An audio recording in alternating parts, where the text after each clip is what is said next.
Sonic Forces is one of the most underwhelming Sonic games I have ever played. It sold itself on the promise that after years of filler stories, we were finally getting back on track with a game that has actual stakes and impact. But instead, we got an average title with a campaign that's shorter than Avengers Endgame, and the feeling that we got cheated out of something good.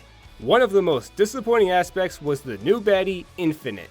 Out of all the 2010 Sonic villains, he had the best design and the biggest hype. His first trailer made it look like this guy isn't screwing around. His power is, well, infinite. He was advertised as arguably the most powerful Sonic villain and one of the most intimidating. This guy's gotta kick ass, right? Unfortunately, the final product kept him so restrained.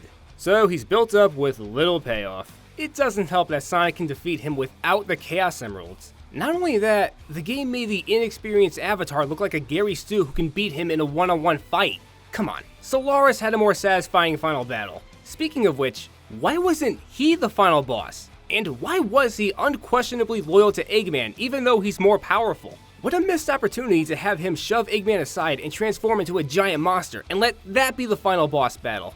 Yeah, that trope was a bit tiring in the late 2000s, but Forces could have been a welcome return to that. Instead, we got the Sonic Colors final boss. For the third time. And what was Infinite's motivation? He was one-upped by Shadow the Hedgehog and vowed to prove that he's not weak. That's it. So we have a bad guy with a lot of potential who turns out to be a one-dimensional character with a petty motive. Sound familiar? You could call Infinite the closest Sonic has to a Broly counterpart. For a time, Broly was one of the worst Dragon Ball characters. Don't get me wrong, he was popular, but as a character, he was a raging meathead with the stupidest reason for being evil. He was startled by Goku's crying when they were babies. Wow. Deep.